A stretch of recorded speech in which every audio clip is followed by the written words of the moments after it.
Have you ever felt the weight of the world on your shoulders as those around you tried to tear you down? Did you wonder if they'd ever pay for the cruelty they inflicted on you? And now, as the silence grows louder, could it be that the very people who once plotted your downfall are now facing their own downfall? The truth is, the chosen one. What's happening right now is beyond anything they could have imagined. You see, God has taken charge in ways that no one saw coming. And now the ones who once spoke your name in hate are forced to swallow their words.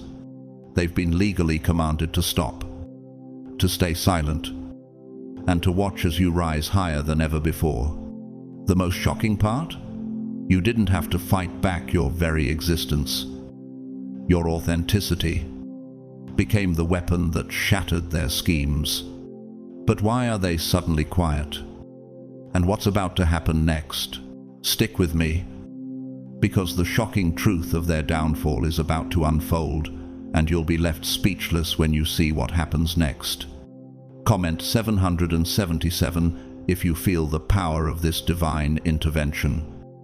And thank you for all your love and support through Super Thanks. Trust me, you won't want to miss what's coming next. God's chosen ones. Is it true that the whole community is done bullying you? Find out now.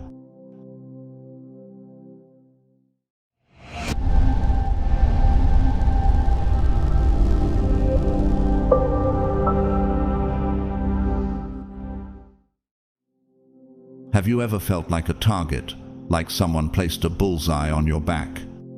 And the arrows of judgment, gossip, and slander just kept coming? Maybe there was one person who gathered the whole community, weaponizing their words and their influence, convinced that they would finally succeed in taking you down. They believed this battle would be no different from the ones they had won before, where the law, the whispers of the crowd, and even community pressure had all been enough to destroy others. But this time, the story is different. This time, you are not just anyone. You are God's chosen. What they didn't anticipate was the force that stands behind you, the divine power that has been with you all along, waiting for the right moment to reveal itself. Just as in the story of Esther, where God's timing proved perfect to save an entire people. This moment of divine intervention is upon you. Just as God worked through Esther to turn the tide of destruction, so too does he now move in your favor, turning the tables on those who sought to harm you. And now, you can feel it, can't you? The shift, like the dawn breaking after a long night. The truth is coming to light, and with it, the very block that was placed on your name, your reputation, your livelihood, is beginning to crumble. What they thought was just gossip, just a smear campaign, is now being revealed for what it truly is: criminal behavior. They thought they could destroy you through words, but they've crossed a line. They've moved from slander to a level that the law cannot ignore. The evidence is clear.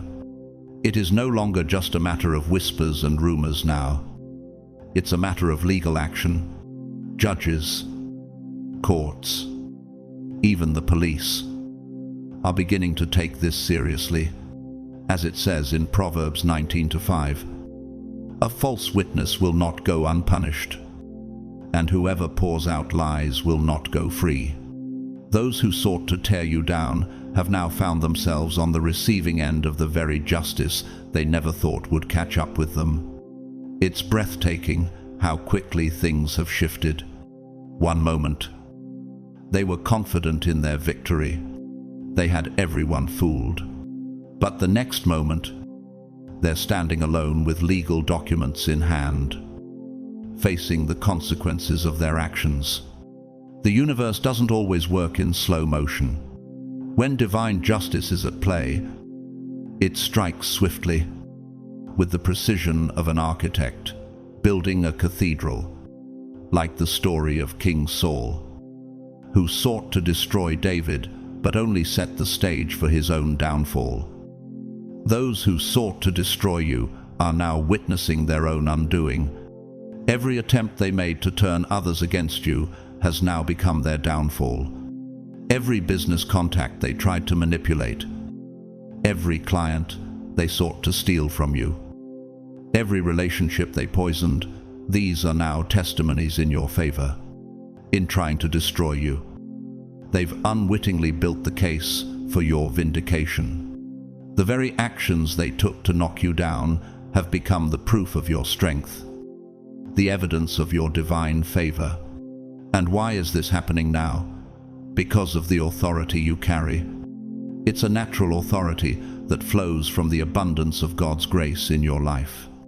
This authority, the very essence of your being, triggers something primal in others. They fear it because they know it is not of this world. Just as a lion's roar commands respect in the jungle, your presence commands respect in the spiritual realm. What they failed to understand is that your success was never for their destruction. It was always for the glory of God. This is not the first time the forces of darkness have tried to destroy those chosen by God. Just as Joseph's brothers plotted against him, only to see their plans turn in his favor, your enemies have unwittingly set the stage for your rise. Joseph, sold into slavery by his own family, went on to become the second most powerful man in Egypt, saving nations from famine. You, too, have been set up for something greater than you ever imagined. The struggles you faced, the bullying, for the attempts to undermine you, these are all part of the divine plan to elevate you. Now, as the speed of justice accelerates, the tables are turned. Those who once thought they had you cornered now find themselves in the very trap they set for you. They are the ones who will be judged, not you. As it is written in Romans 12:19, do not take revenge, my dear friends, but leave room for God's wrath. For it is written, it is mine to avenge, I will repay, says the Lord. You no longer need to fight for yourself. The battle is already being fought for you. As the winds of change blow through your life, know this, your time has come. You have been chosen not just to survive, but to thrive. The bullying, the slander, the lies, they are in the past. What you are stepping into is a new season of divine vindication. The truth has been revealed, and those who sought to destroy you are now the ones facing the consequences of their actions. And what do you do now? Stand tall. Let your light shine brighter than ever before. You are a testimony to the power of divine justice. The universe is moving in your favor, and there is nothing that can stop it. It's time to rise. Things are moving faster than you could have imagined. The legal action, the consequences, are sweeping through the lives of those who thought they were untouchable. The speed at which everything is unfolding is not just fast, it's overwhelming. And it's bringing something very real and very unavoidable to the doorstep of the one who started it all. The consequences are coming not only for them, but for the entire community that rallied behind them in the shadows. They believed they were united in their mission. But now, they'll soon learn what it means to face justice. And here's the most striking part about legal consequences. They are public. Everything that was once hidden in the dark corners of gossip, whispered lies, and false accusations is now being dragged into the light of a courtroom. Every word they spoke in secret is becoming a matter of public record. Every whisper, every rumor, every lie, those are no longer just words. They've become evidence of malice. And if those who spoke them repeat the lies under oath, They face the real consequences of perjury. It's almost poetic, isn't it? How the very shadows they hid in are now the spotlight that exposes them. This is the moment when their deceit crumbles under the weight of the truth. As it is written in Luke 8:17, "For there is nothing hidden that will not be disclosed, and nothing concealed that will not be known or brought out into the open. What was hidden in the darkness is now being brought to light. What they thought they could do behind closed doors is now laid bare for all to see." Think about how a mob behaves. When people band together in cruelty, they feel unstoppable like a force of nature, an unmovable tide. They gain strength from their numbers, and in their arrogance, they believe no one can stand against them. They didn't realize that mobs don't win in court. Courts win through individuals, through personal accountability. Each one of them, every individual who participated in this smear campaign, now faces the full weight of the consequences, not as part of a faceless group, but as a singular person. They must answer for their actions. And that realization is causing the group's courage to collapse into individual terror. This is what's happening to them now. The group's strength, once so secure, is now dissipating. The cowardice that now grows in their hearts can only be compared to the trembling leaves of a tree during a fierce storm. They were confident when they were united. But now, as individuals, they must each stand alone, face the truth of their actions, and reckon with the inevitable consequences. And someone among them is very angry right now. But more importantly, they are unwilling to face the truth. They haven't healed. They haven't learned. Instead, they're caught in a karmic cycle they refuse to break. They tried to destroy you, and yet the lesson they needed to learn is still far from their grasp. As Galatians 6:7 reminds us, "Do not be deceived. God cannot be mocked. A man reaps what he sows." The seeds they planted in malice are now beginning to bear fruit. Their actions, hidden in the shadows, have come to light, and now they must face the consequences. What's truly fascinating is how stubbornness works, especially in someone who has already failed. These people are literally fighting their own demons while blaming you for their wounds. Their grudge against you runs deep. It's a grudge born out of an old mindset, an outdated way of thinking, what some might call traditional thinking, a refusal to adapt, to change, to accept the divine plan unfolding before them. It's like they're digging their own grave, inch by inch, with every single act of defiance, with every attempt to destroy what they can't understand. And as we know, stubborn people don't learn easily. They repeat their mistakes, and each time they do, it's more destructive. They don't stop at the first failure, they escalate. They leave more evidence. They make bigger mistakes. It's as if their stubbornness becomes the very rope they use to hang themselves. Each attempt to harm you only serves to expose them more, to destroy them in ways they never could have predicted. Had they simply stopped after their first failed attempt, they might have escaped the consequences. But they couldn't help themselves. Their own pride, their own arrogance, their own refusal to admit defeat is now leading them straight into the pit. As Proverbs 16:18 tells us, pride goes before destruction, a haughty spirit before a fall. Their pride has led them here, and now they will face the destruction they so thoughtlessly invited into their lives. Isn't that exactly how it works with some people? You watch them. You try to avoid the harm they wish to bring, but they can't let it go. They can't help themselves. They don't realize they are only digging themselves deeper. They could have turned away, learned from their failures, and found peace. But they chose the path of escalation, and now they are on the edge, looking down into the very grave they dug for you. But you stand firm. You stand tall. You are walking in the light now, and nothing can stop the truth from shining. So, if this message resonates with you, if it stirs something deep within you, don't keep it to yourself. Share it. Send it out into the world.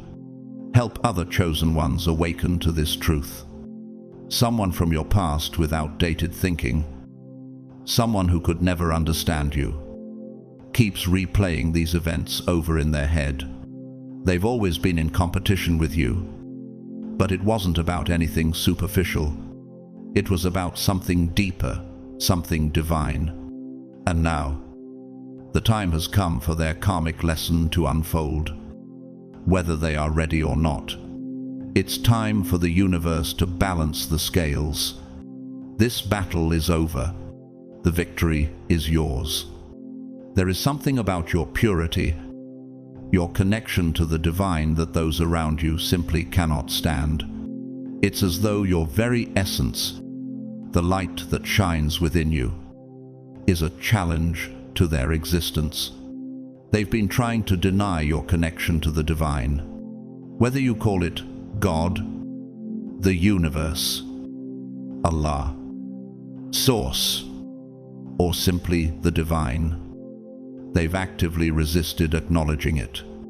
They've spoken against it, rejected it, and yet deep down they know it's real. But even now, there is a command for you. Stay humble. Why?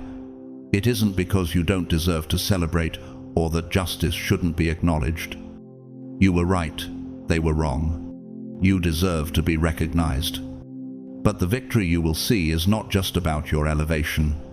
It will bring about the complete downfall of those who tried to tear you down. They built their own destruction. But you are being called to remain humble in the face of their downfall. Don't revel in their destruction. In the chaos of this battle, your silence has been your greatest strength. While they were loud in their attacks, you were quiet in your strength. You stood alone, holding the divine truth within you, while they sought validation from groups, from crowds, from the approval of others. You needed no validation, only your integrity. Your quiet connection to the divine was enough. And that silence, that stillness, has spoken louder than anything else could. Have you noticed the difference between the noise of their lives and the stillness of yours? They manipulate the world to be seen, to be heard. But every social media post is just a performance. Every interaction is calculated. Every public appearance rehearsed. But when their reputation crumbles, it's not just their reputation that falls, it's the very sense of who they are. Their self-worth has been built on appearances, while you, on the other hand, have built your identity on who you are at your core. This is why you remain standing when they fall. Have you ever wondered why the truth is so powerful, even when spoken in silence? Why does silence, when rooted in divine connection, seem to have the power to destroy lies and expose evil? Why does your quiet confidence bring such power? In this unfolding drama, there is something breaking within them, but not you. They cannot understand how you stand firm in your purity. They've built their own mold of what a chosen one should be. And you don't fit it. They don't like the fact that you have this direct connection with the divine. And so, someone here tried to tear you down. And many people helped. This isn't just about personality clashes, it's spiritual bullying disguised as religious concern. What they've done is use sacred spaces for personal vendettas. They took places meant for peace and worship and turned them into war rooms against you. But now, they are being told to be silent. Why? Because the very space they corrupted will now become their judgment. The truth is undeniable, and their attempts to pervert what was sacred will have their own special consequences. This moment is a cosmic recalibration, an adjustment of spiritual frequencies. In the same way that two waves of sound can either cancel each other out or resonate with one another, your quiet truth has created a resonance that disrupts the dissonance of their lies. Their distortion of the sacred has created such an imbalance that the universe cannot allow it to go uncorrected. They've tried to lower the frequency of the divine with their lies. But now that frequency is harmonizing with divine justice, correcting the distortion and restoring balance. Think about the laws of entropy in physics. Every system, no matter how chaotic, has a tendency to move toward balance. Just like how energy dissipates and systems move toward equilibrium, the chaos they've created will eventually lead to their own collapse. The law of entropy is in play here, and their manipulation of the sacred will result in nothing more than the breakdown of their own foundation. This collapse, this spiritual implosion, has been inevitable. Every attempt they make to weaken your integrity, to distort the truth, has only been building tension. The more they tried to tear you down, the more they built up the energy needed to propel you forward. The more they attacked, the more they gave you the power to rise. The very force they sought to wield against you has become the mechanism of your ascent. Have you felt this energy shift? The power that once seemed to belong to them, the power that they thought they held over you, has been redirected. You've been drawn into a higher frequency, a divine resonance that nothing on earth can alter. It's the same energy that has been spoken of in the books of the prophets. The meek shall inherit the earth. That doesn't mean weakness. It means strength found in humility, purity, and alignment with divine truth. You have aligned yourself with the frequency of divine purpose, and in doing so, you have become an unstoppable force of truth. And now, as the battle rages around you, their collapse is imminent. You may find it unsettling to think about how the same force that sought to destroy you is now propelling you toward victory. But remember this: everything they did to harm you will only make your eventual rise even more powerful. The foundation of their lies is collapsing, but your foundation, built on truth and divine connection, is unwavering. And now, as they are being told to shut their mouths, your time has come. Stand tall. The divine frequency you resonate with will not fail. This victory is yours. There comes a moment in every individual's life when the weight of their actions catches up with them, the moment when their mask falls off, and their true nature is revealed. Imagine the shock of someone who's long been at the center of power, influence, and leadership, only to suddenly have the very people who once celebrated them now telling them, "You need to stop." Can you feel the weight of this realization? The people who once echoed their lies now echo the truth. The same individuals who once nodded in agreement, basking in the leader's influence, are now shaking their heads in disbelief. The applause has turned to silence, and the cheerleaders have become critics. This is not just a social shift, it's a moral reckoning. In the Bible, we are reminded of how leaders often fall from grace. King Saul, once chosen by God to lead Israel, found himself consumed by jealousy and fear. The Lord has torn the kingdom of Israel from you today and has given it to one of your neighbors who is better than you. 1 Samuel 15:28. Just as Saul's hold on the kingdom slipped away, so too do the leaders of today find their power diminishing when their true actions are exposed. The leaders who once prided themselves on their ability to manipulate now face the consequences of their deceit. This awakening within the community is nothing short of shocking. It's a complete fall from grace. But this isn't just about losing power, it's about obsession with image. The community that once rallied behind the ringleader now distances itself. The very hands that once applauded are now pushing them away, trying to wash their hands of what they once endorsed. How often do we see this in life? Individuals who would rather maintain a false narrative, who'd rather be seen as victims of injustice than confront the truth of their actions.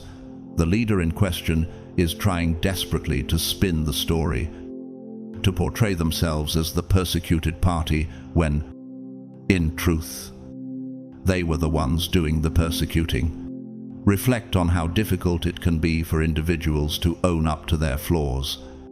It is far easier to project one's faults onto others than to address the deep-rooted issues within. The wisdom of Ecclesiastes 12:14 reminds us, "For God will bring every deed into judgment, including every hidden thing, whether it is good or evil." The truth always finds a way to surface. The actions done in secret manipulation, lies, bullying will eventually be exposed. No amount of image rehabilitation can undo the damage done. As we dive deeper into the behavior of this fallen leader, we see a common pattern emerge: the desire for control at all costs. The first to leave were the closest to the leader, those who knew the most, who had the most to lose. They saw the writing on the wall early, realizing the danger of staying close to someone who could no longer be trusted. It's reminiscent of the betrayal of Jesus by one of his closest disciples, Judas. Even the closest ones can sometimes turn away from the truth when faced with the repercussions of their loyalty, as Luke 22:47-48 recounts. Judas, are you betraying the Son of Man with a kiss? In the same way, those closest to this leader are now recognizing the price of their misplaced loyalty. This slow unraveling is like watching a criminal organization disband. Each level of conspirators abandons the next to save themselves. And the peripheral participants, they too are distancing themselves, realizing how easily they were duped. They followed a false leader, someone whose actions were not in line with their supposed values. The words of Jesus ring true here. You will know them by their fruits, Matthew 7:16. The fruits of this leader's actions were rotten, and the harvest of deceit is now being revealed to those who once followed blindly. In today's world, we see this phenomenon unfold in many areas of life, not just in religious or spiritual circles, but in families, corporations, and governments. Leaders who were once revered are now exposed for their manipulative, self-serving behavior. But what role does the community play in all this? The community is beginning to recognize the truth, how they were manipulated and misled, and they are distancing themselves from the source of the corruption. It's a wake-up call.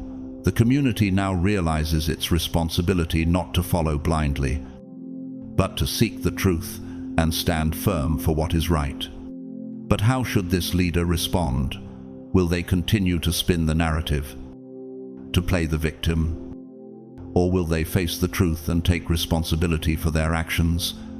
As we reflect on this, consider the wisdom in Proverbs 28:13. Whoever conceals their sins does not prosper, but the one who confesses and renounces them finds mercy. The truth cannot remain hidden forever. It will always come to light, and the consequences of one's actions will catch up.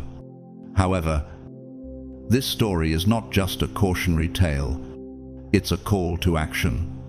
To those who find themselves in positions of influence, remember, Your actions have weight.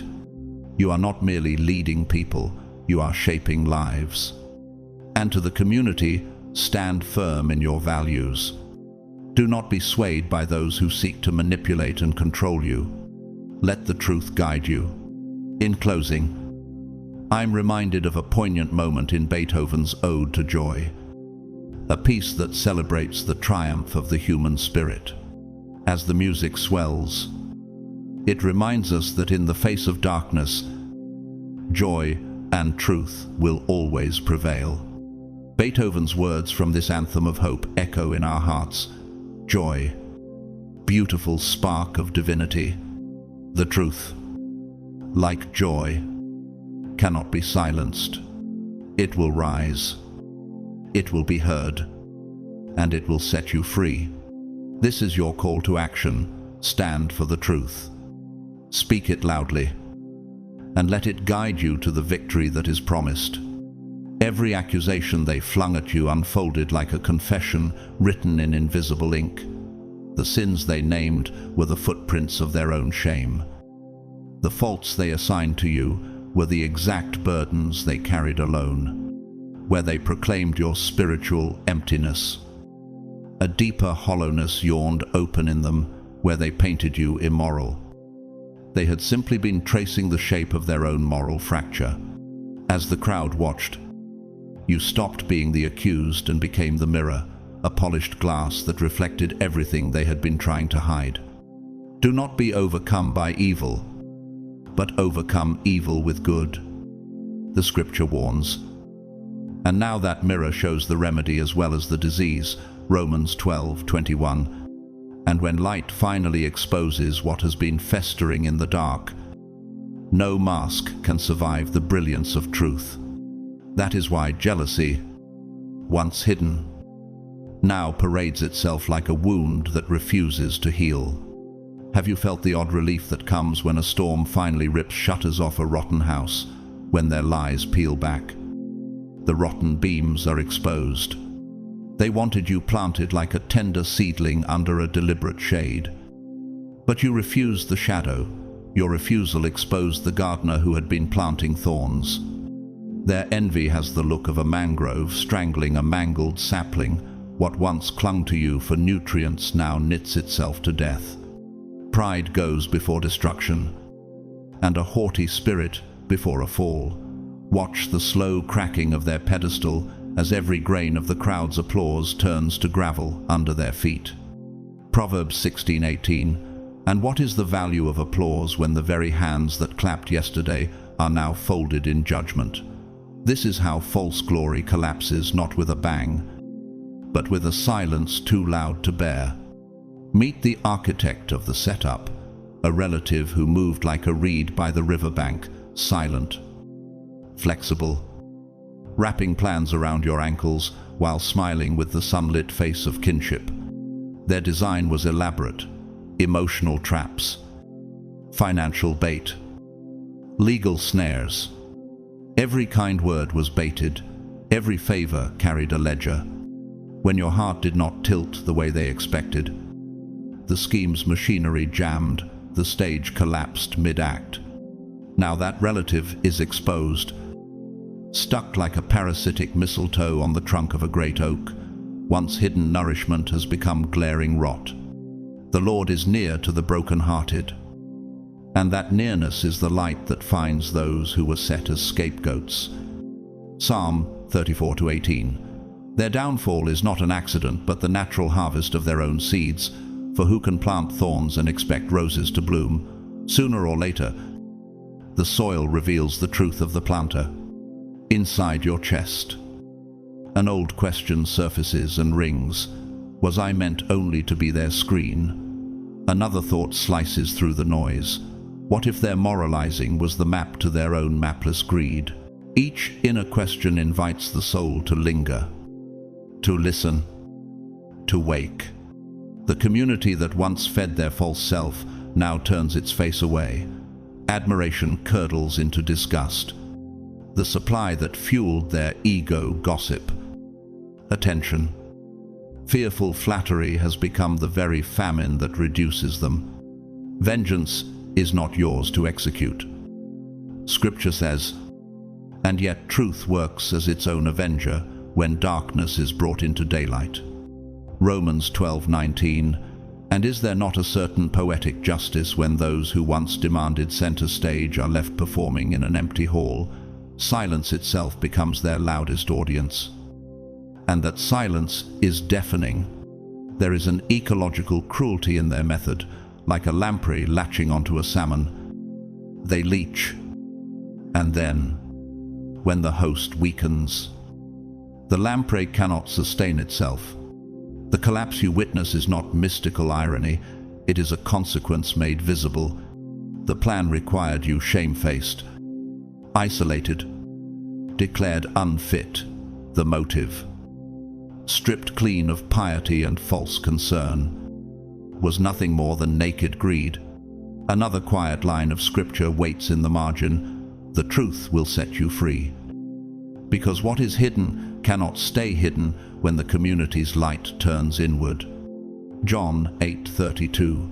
Their end is not carved by your hand, but by the natural law of sowing and reaping, and no one escapes the season of harvest. What they stored up in secret has become the very avalanche that buries them in plain sight. Do you recognize how small their kingdom has become when the people who once carried the banners step back and the banners droop? Will you stand while the crowd pockets the truth? Every calculated conversation, every staged kindness, now reads like a ledger of intent. They needed you, moved into position to be robbed of what was coming to you. But you would not be the actor in their puppet play. You refused the script, and their empire of pretense unraveled. The consequences are public: distance, divorce, ghosting, legal separation. The very instruments they intended to use against you are the measure of their failure. Their collapse is as sure as autumn leaves that fall once their roots are cut, for no matter how they fight it, winter comes for every counterfeit tree, and the tree planted by deceit cannot withstand the winds of truth. Finally, one last salvo of scripture to settle the moment. Hidden deeds will be brought into the light and judged by their fruits. For nothing secret remains forever buried. 1 Corinthians 4-5. Their collapse is not the end of you, it is the revelation of them. Rise now, not with vengeance, but with authority. Stand. Declare your truth. Reclaim your name. And let the community see whose life is built on rock and whose house was only sand. This is the moment to stand up. This is the summons to rise. And when you rise, you do not rise alone. You rise with the wind of heaven at your back, carrying you forward into a new chapter where deceit can no longer write your story. Only then could they swoop in and claim what they wanted while looking like saviors. Their performative care was an engineered facade, an architectural portico masking the rot of their motives. The optics mattered to them not for honor but for asset transfer. Visibility in a certain light amplifies access to capital. Inheritance corridors, inner circle, rent-seeking, and preferential legal leverage. Their conduct functioned like a social engineering blueprint, where every smile was a calibrated load-bearing beam meant to prop up a structure of gain. The psychology of projection explains how they cast your shadow as theirs, and the physics of resonance explains why their stories, repeated at the right amplitude, began to set the community's frequency to their tune until the damping factor of truth reduced the amplitude to silence. As scripture reminds us, the proud fall when their balanced beam fails. Proverbs 16:18, and the collapse reveals not only the cheat, but the scaffold of their lies. You may have already blocked this person, moved on with nothing to say. But notice how their panic is now structural. Reputation, stress, cracks radiate outward because their scaffolding lost its ties. They once assumed soft authority connections to police, ministers, religious gatekeepers, as if those ties were tensile cables that would always hold. Instead, those cables are being cut, the connectors retract, leaving them an unsupported cantilever. The important detail is the motive beneath the posture. This was about unfreezing funds, unlocking fiduciary access that required your displacement. A neighbor later told a local reporter, "They talked like saints in meetings but signed papers like sharks when no one watched." And that everyday testimony now becomes a load test against their story. The community that once buffered their ego now registers the sudden drop in their gravitational pull. Romans 12-19 underscores that divine calibration will rectify what human systems cannot forgive. And here the question pierces. What happens to a person when the very networks they worshipped for protection become the prosecutors of their downfall? Their perfidy is scientific in its predictability. Repeated narratives create social entrainment. Mimicry circulates the rumor as a mimetic wave. And groupthink maintains the illusion until new data shifts the phase. The ministers who once amplified them are now issuing clarifications because the signal-to-noise ratio has reversed. What was formerly treated as authoritative has become suspect. Cognitive dissonance fractures. They begin to rewrite the timeline, drafting a revisionist history where they appear uncomfortable but powerless, where they mouthed caution and were ignored. You remember who said what, who did what, where each body stood when the lines were drawn. Memory is a forensic archive that falsification cannot fully erase. The Bible warns that hidden deeds are weighed by their outcome, Luke 8:17, and community memory works like a slow forensic analysis, revealing pattern after pattern until the fraud is statistically incontestable. Does the conscience ever awaken when a lie has been rehearsed so long it feels like muscle memory, or does the liar become trapped in their own echo chamber, deaf to the sound of truth reverberating through the hall? The two-faced person who once lived a double life now experiences social entropy. Borrowed prestige evaporates when lenders collate risk and reclaim reputation. The police gaze may shift from passive bystander to active investigator, converting rumor into forensic inquiry. The people who were performing spiritual attacks now find their own narratives inverted. And the room goes from gossip to hushed records. Their performance of concern became a chronic simulacrum, acting as nurturers so long they began to embody the mask. A classic case of identity diffusion. At a molecular level of community behavior, the amplitude of their influence collapses as the community's trust modulus reduces to near zero. John 8:32 says, "The truth sets people free." And that freedom now functions as an exoskeleton for those who were maligned while removing the exosuit from the masquerader.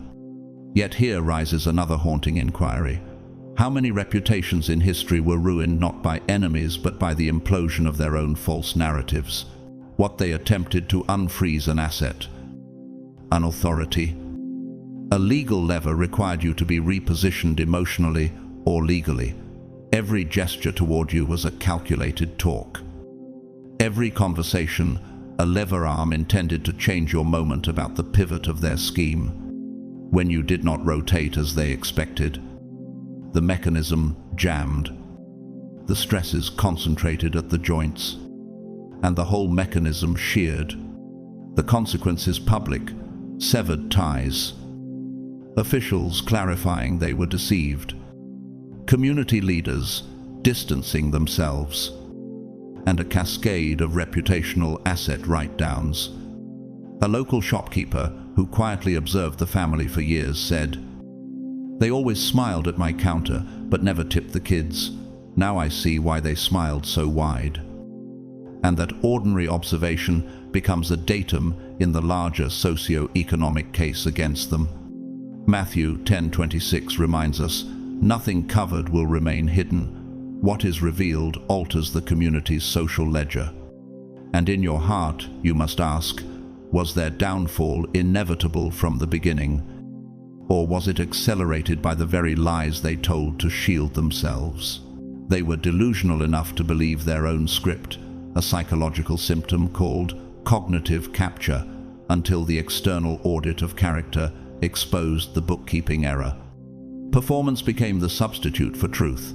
The actor forgets the script is fiction and lives the fiction. Now massive light falls on their history like a surgical lamp in an operating theater. Every incision exposing previously concealed tissue. The outcome is inevitable by the rules of moral mechanics. You cannot run an economy of trust on counterfeit currency. Creditors of reputation will call their debts. Finally, remember the words that close this chapter. Truth recalibrates the ledger. Justice is not always swift, but it is thermodynamically inevitable. And this is the moment to rise. Stand up. Reclaim your name.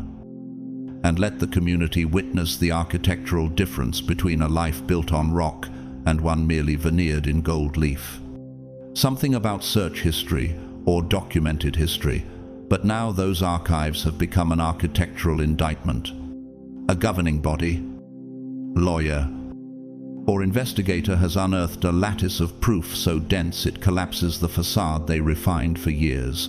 Forensic metadata, persistent audit trail, timestamps that refuse to die, deleted messages resurrected by recovery algorithms, covert recordings whose provenance resists obfuscation, and financial ledgers cross-referenced to reveal illicit flows. This is modern digital forensics in action, chain of custody maintained, hash values verified. The evidence forming a crystalline ledger that blows apart the mask they wore. The modern world does not tolerate the kind of secrecy they once exploited. Everything leaves a trace, and those traces have mapped a path straight to their door. Scripture speaks of light exposing hidden works. And when the beam of exposure hits, every counterfeit veneer flakes away. John 8:32. In that divine lit cross-section, motive becomes material. Greed was the architect, and you were the property they intended to rezone. They portrayed themselves as martyrs, as holy people, while painting you as someone disconnected from God. That theater of sanctimony was their load-bearing arch. You see now how performance art becomes a policy of capture, public piety used to channel trust. Trust converted into access. Access leveraged into capital. The psychological mechanics were elegant in their cruelty projection. Gaslighting and social entertainment tuned like resonant frequencies so the community would vibrate at the pitch they dictated. When the signal-to-noise ratio finally flipped and truth increased its amplitude, their constructed frequency damped out, leaving only residual dissonance. There is a sorrow in the family now, discord among friends, a tectonic shift in the social strata as alliances shear off under stress. Psalm 34:18 names the nearness of the divine to the brokenhearted. And that nearness is the quiet seismic wave that reorders what false foundations tried to hold up. Is the person who claimed holiness now merely a hollow column whose capitals are cracking under scrutiny? A legal packet, a letter with a stamp, a subpoena. These are not just paper, they are formalized judgments of provenance that convert rumor into record. Someone who once leaned on you for legitimacy may now ask you for help, for guidance, for testimony. And the irony is structural. The very one who attempted to demolish your standing now arrives as a supplicant. Your testimony becomes an evidentiary keystone. Your integrity has the weight of a certified imprimatur because you maintained consistency while they performed contingency. Forensic interviewers will reconstruct timelines using your memory as a calibrated instrument, aligning human testimony with machine logs to produce a composite truth. Romans 12:19 reminds us that the scales will be balanced in time. The ledger of justice is not a metaphor, but a working protocol in the courtroom of consequence. Ask yourself, when the accused becomes a petitioner, what does that reversal reveal about the architecture of their prior lies? Be warned of fair-weather faces who will pat your shoulder when the verdict is obvious.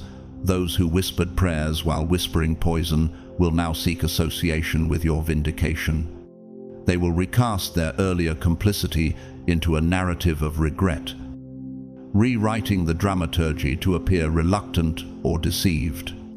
Memory, however, works like a preserved stratigraphic record. You remember who sat where when the lines were drawn. And community forensic memory resists facile edits. Luke 8:17 makes plain that hidden things will be revealed, and community testimony aggregates into a pattern that resists erasure. Who among those applauders will stand when the aftershocks of exposure pardon no one? Who will bear the weight of their earlier applause now turned to silence?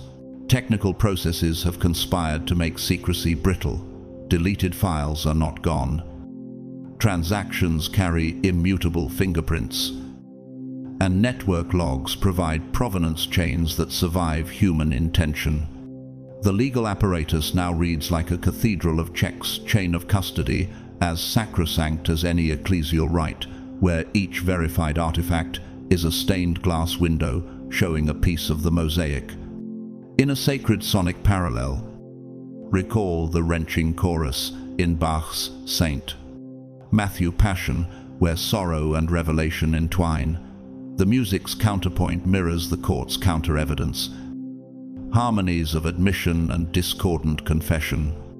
Theatrical art and juridical proof converge. The same human capacity to perform beauty can backfire when the score calls for truth. Matthew 10:26 stands as a codicil. Nothing hidden will remain hidden. Do you feel the stillness, that charged hush between battles when the next movement is about to begin? There may be calls from police or government investigators. You may be asked to give witness testimony or a statement. You are not the subject. You are the calibrator, the human datum that stabilizes the investigative model. Your refusal to manufacture counter-narratives means your testimony does not need forensic disambiguation. Your words line up with time-stamped artifacts, forming a convergent vector toward truth. Proverbs 16:18 warns of pride's fall.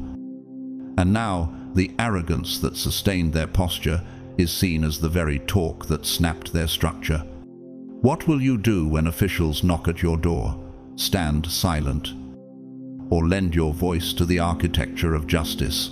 They have been performing concern so consistently that they mistook acted care for actual care, a cognitive capture that allowed fiction to ossify into identity. The economic motive now stands exposed, frozen assets to be unfrozen, fiduciary doors to be opened only if you would be discredited. That lever required you repositioned emotionally, legally, or financially when the pivot refused to move. Their gearbox jammed, and the mechanism failed. A known social commentator, the philosopher Søren Kierkegaard, once noted that life can only be understood backwards, but it must be lived forwards. And in this unfolding, the retrospective analysis serves justice where their prospective ambitions failed. A small, verifiable testimony from an unassuming witness, the postman who delivered packages for decades, may become crucial. He smiled like he owned Sundays. The postman said, but his ledgers told a different sermon.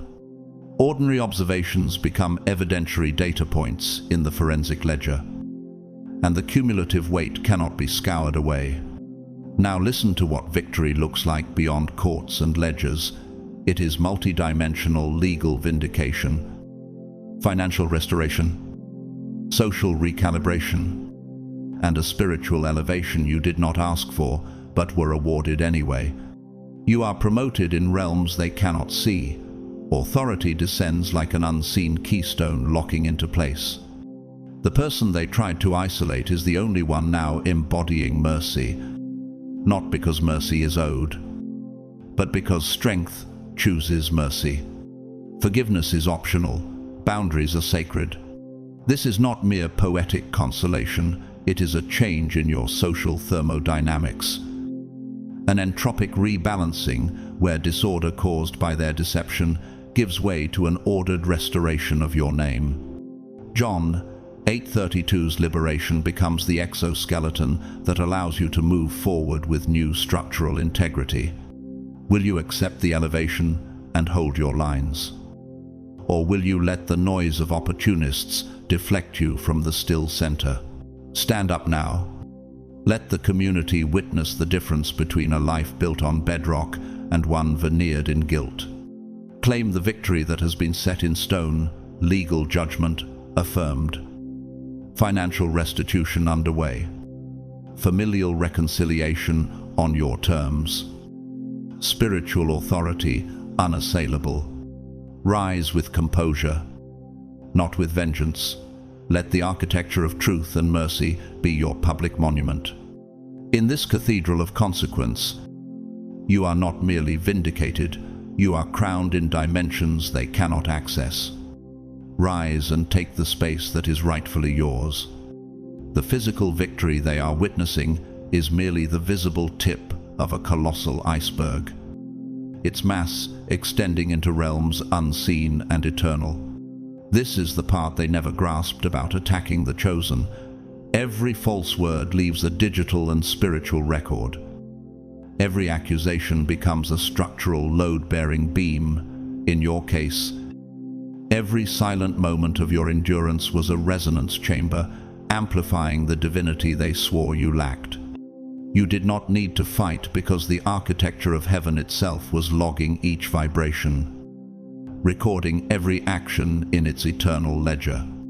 Just as Revelation 20:12 describes the books being opened, so too has every detail of this persecution been archived beyond their control.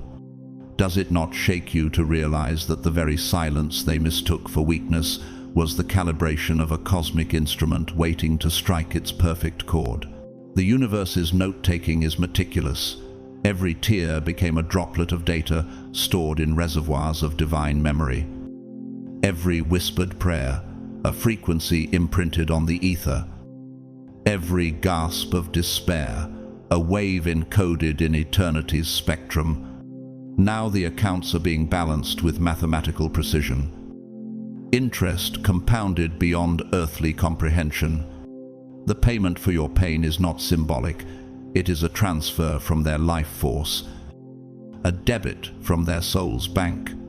Galatians 6, contracept resound. Do not be deceived, God cannot be mocked. A man reaps what he sows, and that sowing now blooms into poisoned fruit. What debt can escape when the creditor is eternity itself? How can they flee when every calculation of entropy, every oscillation of justice, converges upon them? The orchestrator who once strutted in confidence now sits in ruins. Like a collapsed arch, stripped of keystones, former followers scatter. Lawyers muzzle them. The legal system encloses them in a cage of their own fabrication.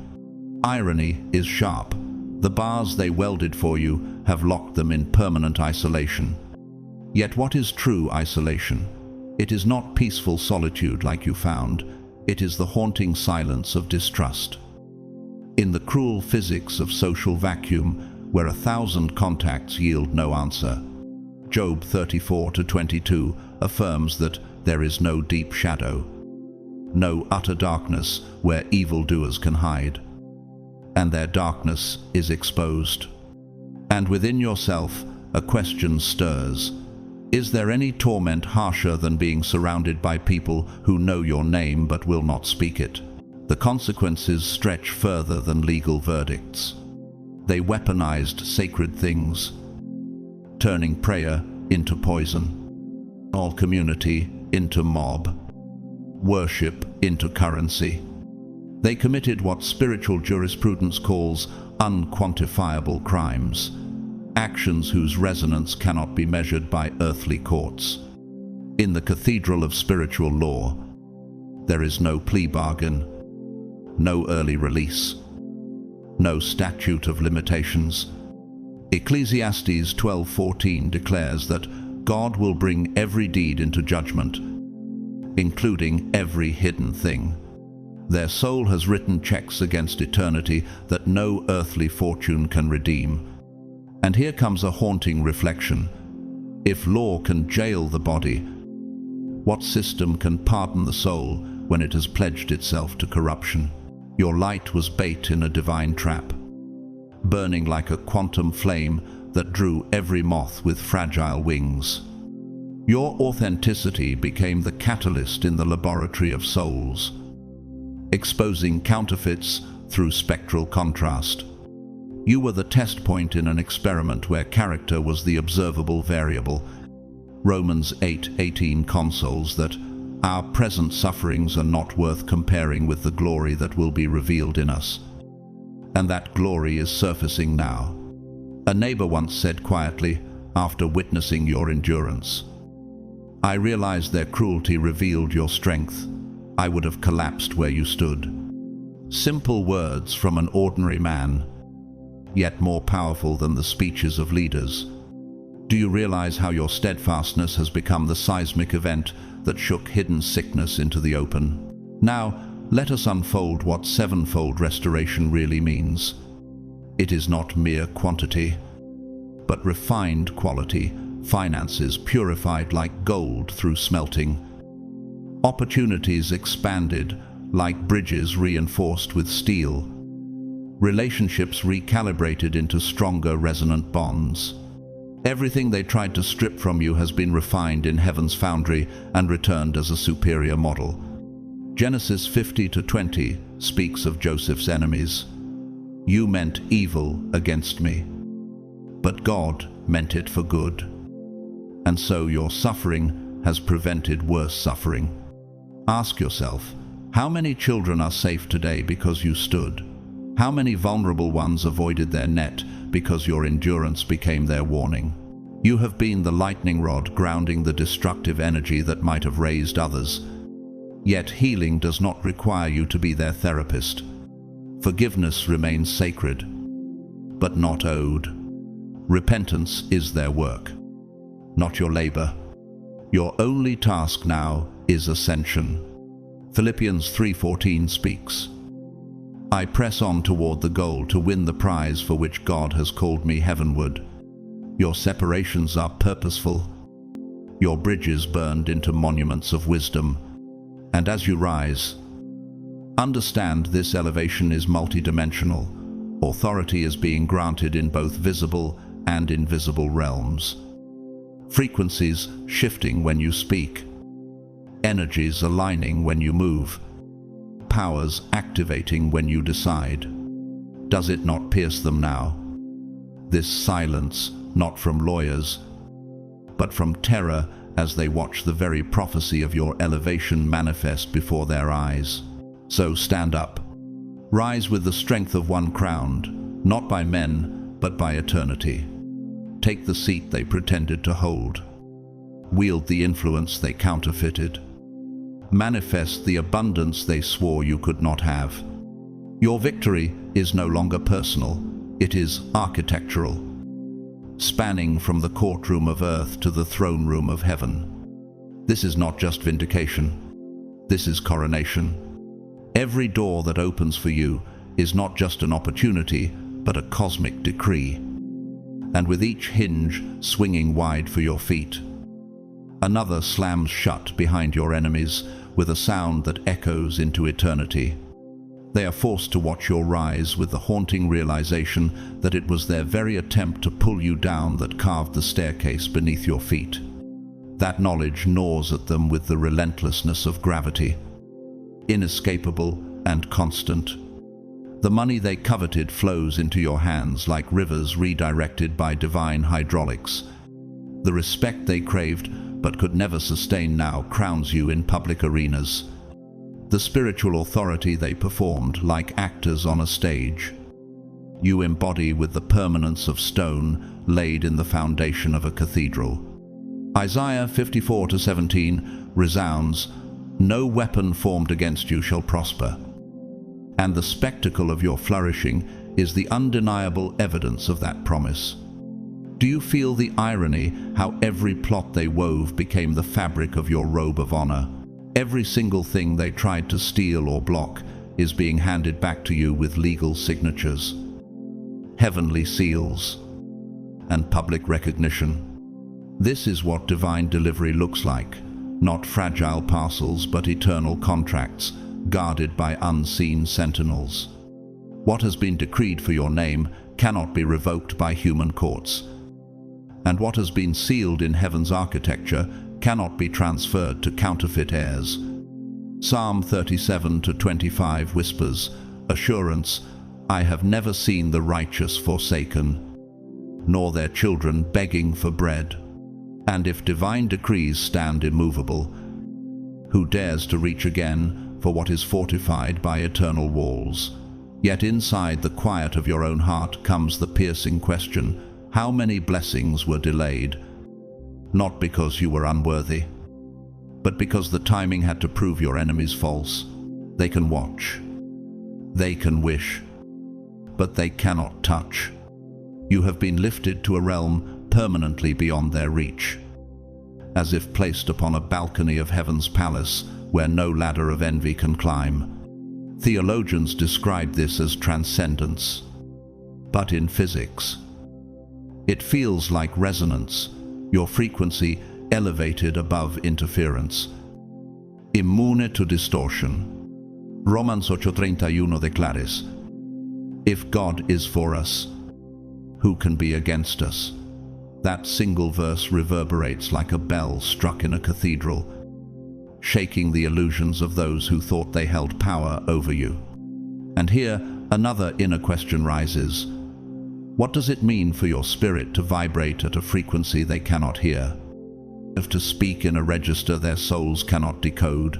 Your vindication song is not sung in noise, but in silence, the silence of mouths forced shut, of rumors strangled mid-breath, of schemes abandoned like unfinished towers. This hush is the orchestra of your triumph. It recalls the line from Handel's Messiah, "And he shall reign for ever and ever," where repetition builds until the air itself testifies. That's what your silence means. It is a chorus heavier than any accusation. Job 5:12 records that he thwarts the plans of the crafty, so that their hands achieve no success. And you may ask yourself, what is more terrifying to an accuser than the sound of their own voice disappearing into irrelevance? The community that turned its back must now face forward, staring at your ascension from the distance they themselves created. Their silence is no longer dismissal, but recognition. The kind of reluctant awe that grips those who touched what they should never have touched. They attacked one shielded by heaven's armies, and now their arms hang limp with defeat. A Roman Catholic painter, Georges Rouault, once remarked of his own art, "I tried to paint suffering in a way that reveals hidden glory. In the same way, your suffering has become the canvas upon which hidden glory was revealed, and their attacks are now merely brushstrokes in your masterpiece."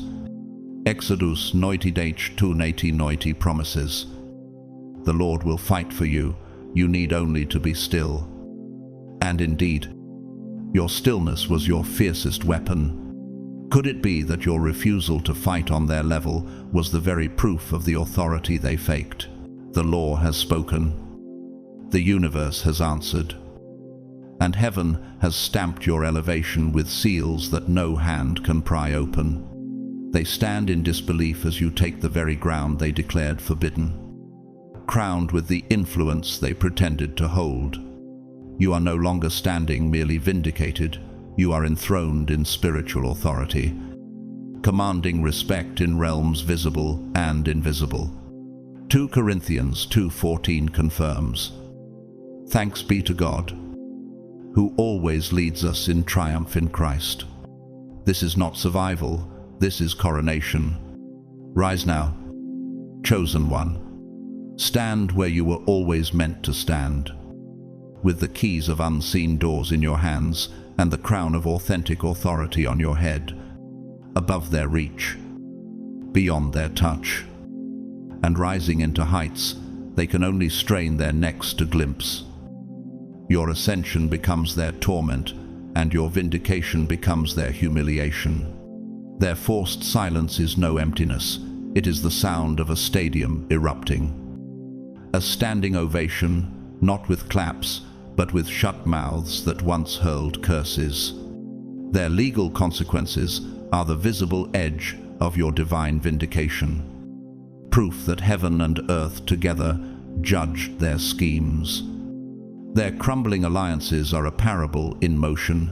Unity built on lies cannot last, while truth, like an oak rooted deep, remains upright through every season. As Proverbs 12:19 declares, "Truthful lips endure forever, but a lying tongue lasts only a moment." Could there be a sharper lesson than watching the fortress of deceit collapse while your tower of truth continues to rise? No one can be enlisted to bully you again, not because the appetite for malice is gone, but because the law itself has shut the gates. The verdict has been read. The judgment is sealed, and your freedom is written in both legal ink and heavenly decree. You are released to become everything they schemed to prevent, stepping into the assignment they tried to bury. Psalm 118:22 echoes here. The stone the builders rejected has become the cornerstone. And now comes the inward question, when the very stone once cast aside becomes the foundation. What will those who rejected it build upon? Their silence is now their prison, while your silence becomes your sanctuary, a sacred stillness where destiny unfolds. The silence surrounding you is not empty, it is pregnant with possibility. Heavy, like the clouds before rain. Every mouth once weaponized against you is now a locked door to your past. Every legal chain around them is an invisible key, setting you free. Isaiah 61:7 resounds, "Instead of your shame, you will receive a double portion. And instead of disgrace, you will rejoice in your inheritance." The community members who once turned their backs on you have inadvertently turned their faces toward your light. Is it not astounding how what once looked like rejection has become redirection? A turning of crowds toward the beacon you carry. Their withdrawal fertilizes the soil beneath your feet.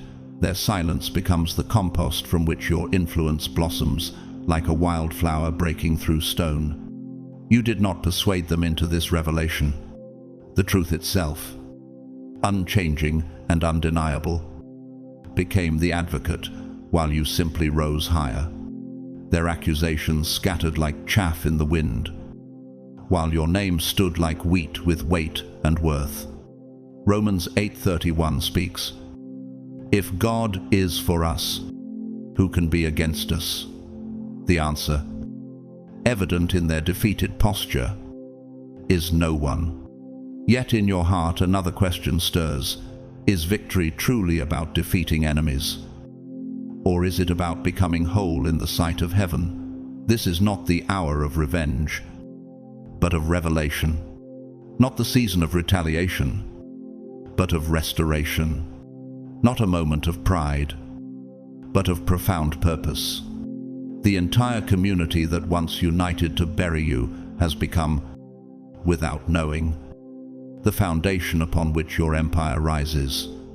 Their collective force pressed you into the soil, but like a seed, burial became the condition for your germination. Their coordinated attack transformed into the coordination of your coronation. like bees who meant to sting but ended up pollinating the very flower they hated. Here is where we must mention the antagonist plainly. Those self-proclaimed leaders who built unity around falsehood now stand scattered, their names whispered as cautionary tales of arrogance punished.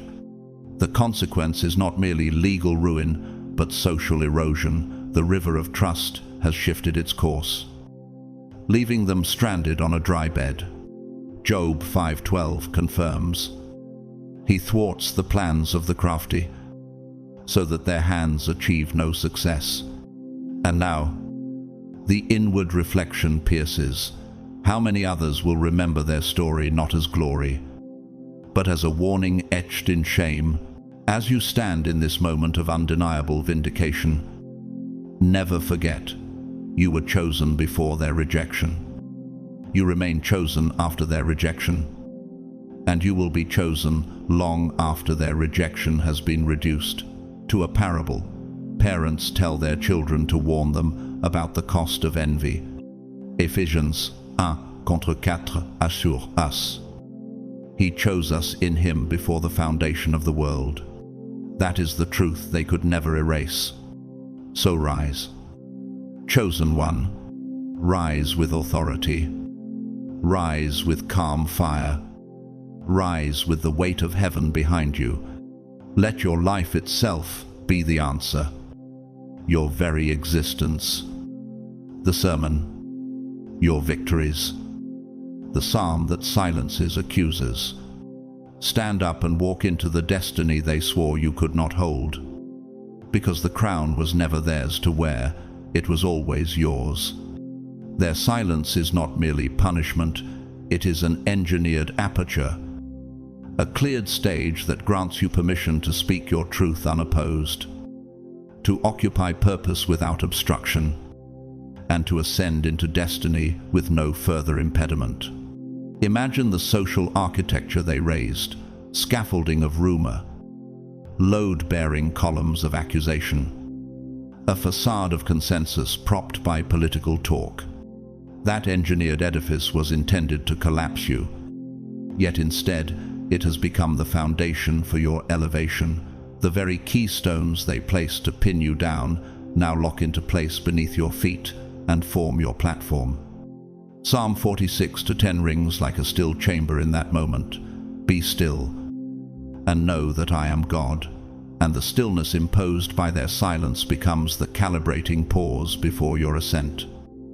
The quiet interval between battles where plans are made and resonance is tuned. The spotlight they flash to expose supposed flaws now illuminates verified strength. The optics work in your favor because every smear left a measurable trace, and every smear was itself a datum in the forensic ledger of character. In systems language, their slander raised the signal amplitude of your integrity. The community's frequency began to entrain around you rather than against you. What will you do with the bandwidth this silence grants you? Amplify grace or broadcast retribution, theologically and practically. Romans 8:28 assures that all things work together for good. And here, mechanical metaphor and divine promise intersect. Their intended destructive talk has been converted into the moment of inertia that steadies you through the spin. Their forced hush is the sound of heaven's applause, overruling hell's accusations, the acoustic proof that the wrong frequency cannot override a tuned instrument. No ally remains who can legally rally to their side. The army of slander has disbanded. The generals of gossip have surrendered command, and the juridical bearings have frozen the mechanism of their mob. Isaiah 54:17 stands like a retaining wall. No weapon formed against you shall prosper. Does that silence feel like a cage to them, or like the open vault of vindication to you? Their legal consequences are the visible scaffolding of your vindication. Their abandonment of one another is the epistemic collapse of systems built on lies. Even their public stage, where they expected an audience to watch you fall, has inverted its load path and now carries you upward. The social moment that once concentrated stress upon your shoulders redistributed that stress into the material of your authority. Think of a tree struck by lightning, where rot was expected. New rings of strength form, where predators gathered. Seed dispersal now creates forests of witness. A longtime neighbor, a school teacher who watched the whole season unfold, said simply, "When they tried to drown the light learned to swim, now it guides others." That ordinary testimony functions as a data point in a larger witness network. Small observations, when integrated, produce incontrovertible conclusions. You did not need to answer every slander. The truth itself advocated on your behalf. In cognitive behavioral terms, you practiced exposure to falsehood without reactive escalation, reducing emotional reactivity and increasing moral habituation, so that the community's entropy shifted from disorder to order, and the pattern of deceit became statistically apparent. 1 Peter 2:12 exhorts that your good conduct should silence slander. The empirical effect is visible now. Accusations scattered like dry leaves under a steady wind, while your name sustained a new center of gravity. Will you carry that center as humility or as a banner for vanity? This silence is pregnant with possibility. Each closed mouth that once spoke of your ruin is a closed door to your past. Each legal restriction that binds them is a spiritual release that unbinds you. The thing decreed for your destiny is now sealed by both court and covenant. Psalm 23's green pastures are not merely pastoral metaphor. They describe a restored vector of life where previously imposed friction no longer retards motion. How wide will you let that vector sweep consolidation into stewardship, or diffusion into complacency? Their silence is not passive. It is a seismic event in the community's social geology. Unity founded on falsehood crumbles like shale under pressure, while structures founded on truth stand like bedrock. The actors who performed virtue as currency now find their accounts emptied. Their social capital has been written off as bad debt. Job 5:12 records that God frustrates the plans of the crafty.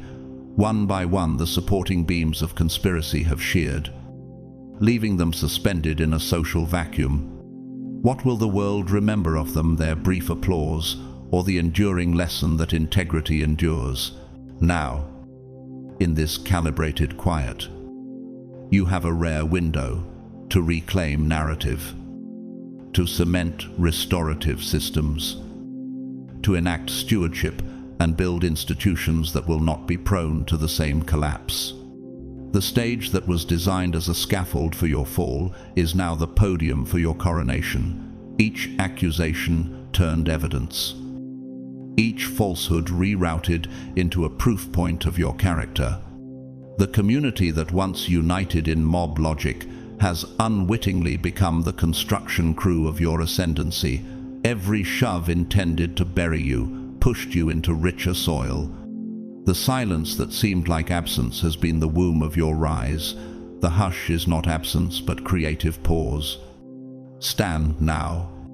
Rise with measured authority and merciful power. Occupy the platform they tried to deny you. Speak the truth that frees, not to punish, but to reorder the world. Let the stillness be your amplifier and the silence be the roar of vindication. You were given permission by the heavens and the courts to live your purpose unopposed, so stand up and step into the destiny they could only watch from below. Your triumph was guaranteed before their first lie was uttered. Your elevation was scheduled before their first clandestine meeting convened. Think of this as celestial project management. Heaven laid the master plan, appointed the keystone long before their scaffolding of accusation ever rose. They built with talk and false leverage, attempting to bend your trajectory. But every malicious calculation they made simply became the load that tightened your foundation. Scripture reminds us that purposes precede persecution, as Jeremiah 29:11 promises that God's designs are toward hope, and in that ordained architecture you were already placed to bear the crown. Does it not astonish you that their very scheming advanced the timetable of your destiny? They thought you were merely another person to intimidate into submission. They had no sense they were touching divine property, striking against a heavenly endowment.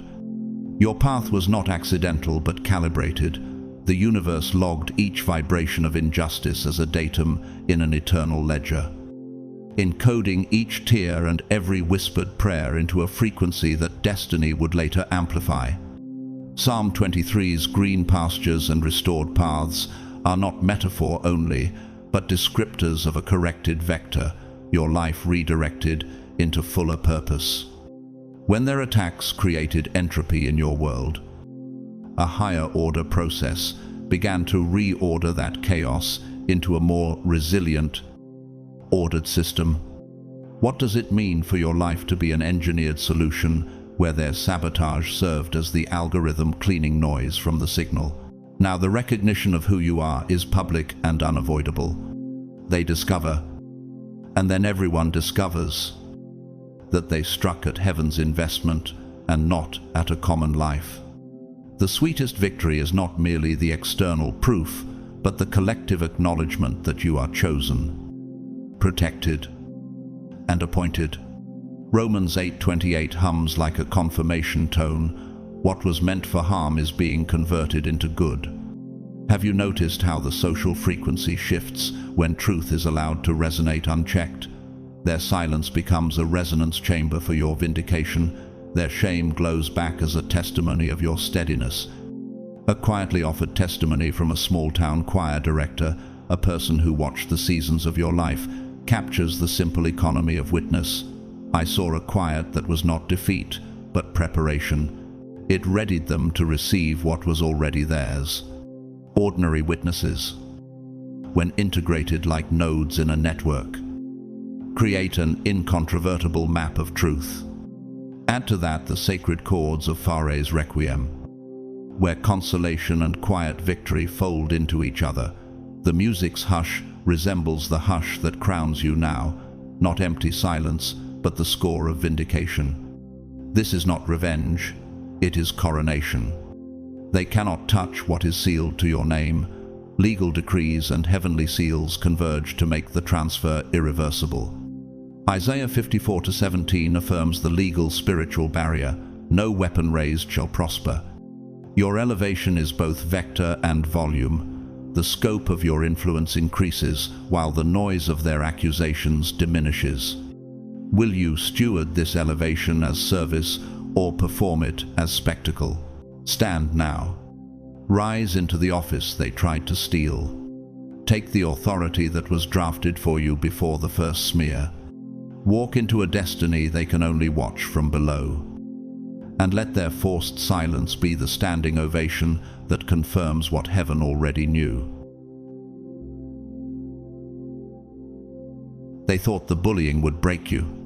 They thought the whispers, the exclusion, the lies, and the coordinated attacks would be the final chapter of your story. But what they never realized is that the chosen cannot be destroyed by human schemes. You stood when others would have fallen. You held on when others would have let go. And today, the silence of the community is not confusion, it is confirmation. It's proof that heaven intervened, that the same mouths once used to mock you are now restrained, and that the same hands that tried to pull you down are powerless. The shift you are witnessing is not an accident, it is divine strategy. Heaven's response to years of hidden warfare against your soul. The question still lingers in your heart. Is the whole community truly finished with their bullying, or are they simply regrouping in the shadows? The truth is, whether they are done or not no longer matters. What matters is that you are done being their victim. You are done carrying shame that was never yours to bear. You are done playing small so others could feel big. You are done allowing their rejection to define your reflection. From this day forward, whether the crowd cheers or sneers, you know who you are, and you walk in the confidence of divine selection. Understand this: communities can change their tone in an instant. One day they may shout, "Hosanna." The next they may cry, "Crucify him." They did it to Jesus, and they may attempt to do it to you.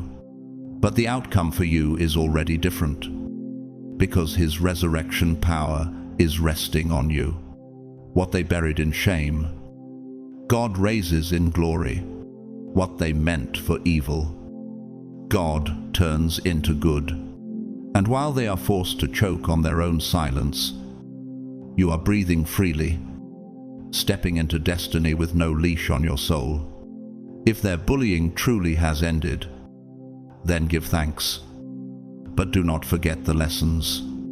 If they try again, do not fear, because this time you are stronger, wiser, and already aware of the traps.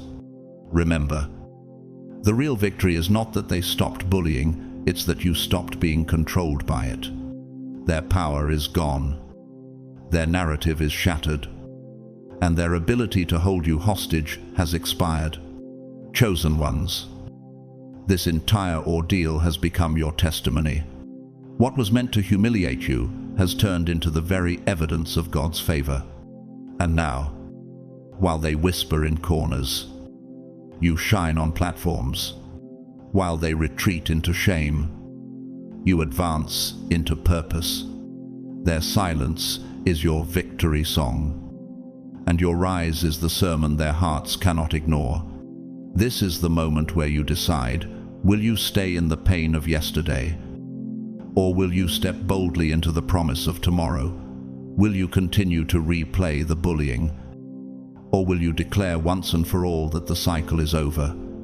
Your answer is the final key. Say it out loud if you must. I am chosen. I am untouchable.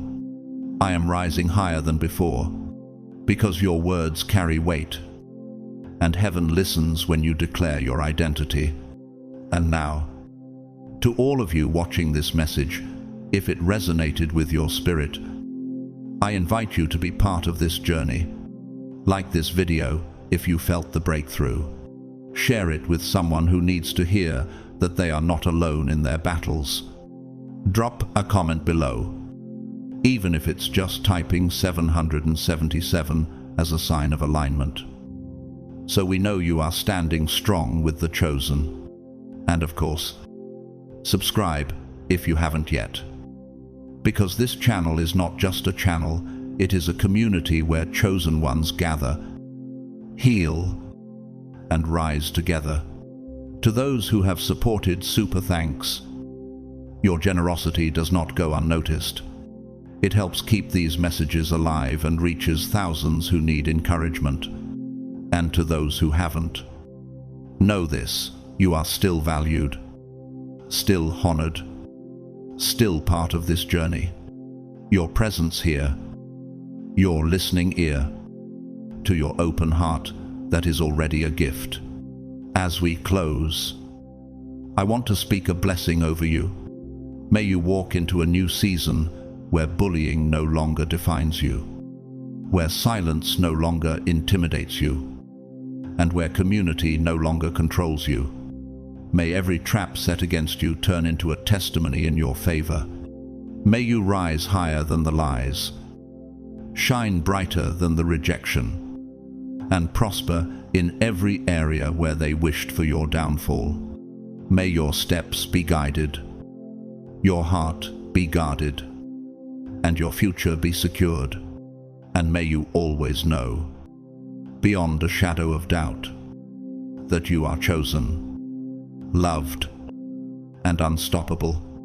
Your story does not end with their cruelty, it begins with your calling. Their silence is not your closure, it is your celebration. Walk boldly, chosen one. The chapter has already turned.